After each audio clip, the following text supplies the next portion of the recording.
Have you wanted to learn how to play Namor Marvel Rivals ahead of the Season 6.5 update? Then you've come to the right place. Today, I'll be giving you some tips and tricks to get the most benefit out of Namor that you possibly can. First things first, we're going to talk about his kit.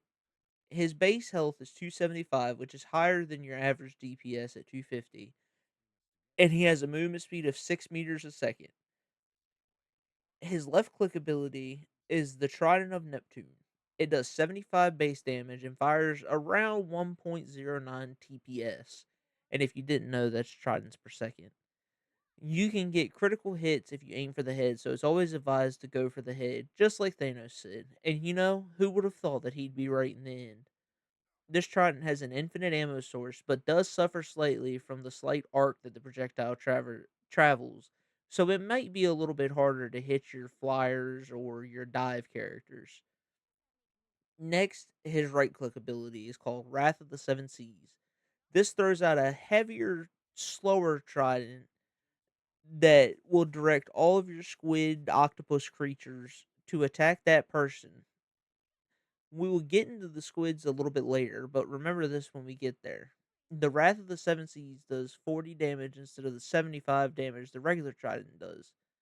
Now we'll talk about his E ability, which I think is his most powerful ability, arguably even more powerful than his ult. This ability is called Aquatic Domain, and you can summon forth some sort of squid octopus creature.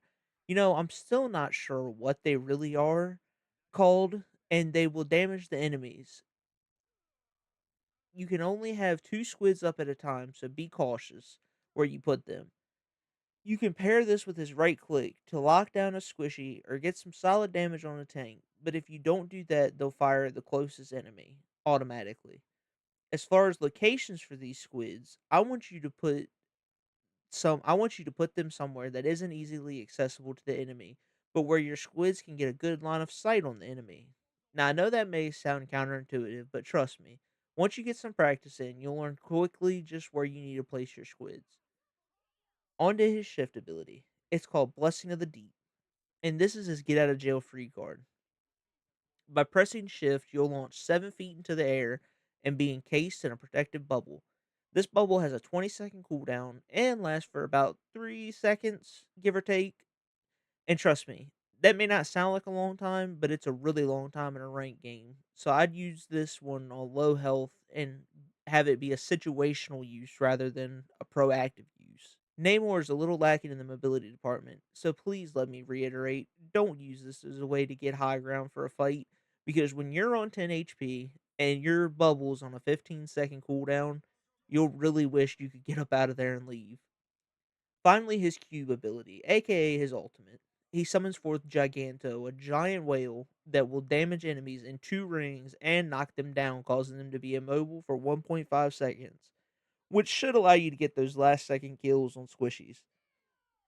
His ultimate, though, is a little different in that there are 2 rings of damage, the inner ring and outer ring.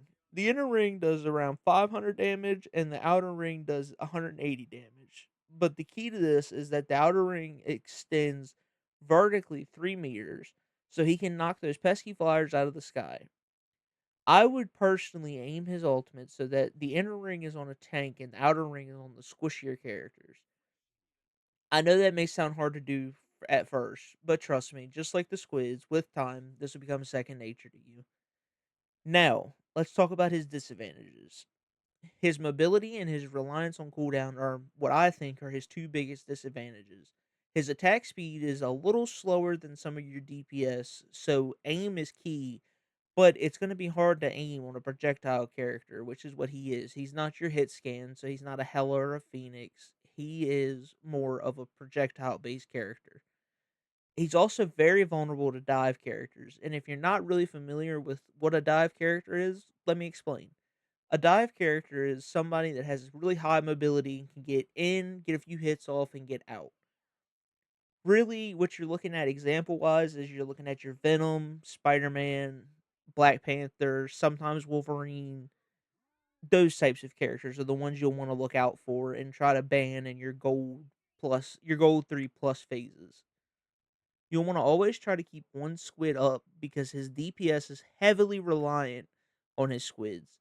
His trident does good damage, but with the trident and your 2 squids, you'll notice that you start melting even the heaviest of characters. So please be mindful of the fact that you're putting your squids. Namor may sound simple to some, but I personally think he's one of the more complex characters, and he's a very hard character to master. If you enjoyed this video and learned something new today, hit that like button and subscribe and let me know what other characters you're having struggles with in the comments and I'll make a video on them. I hope you all have a good rest of your day.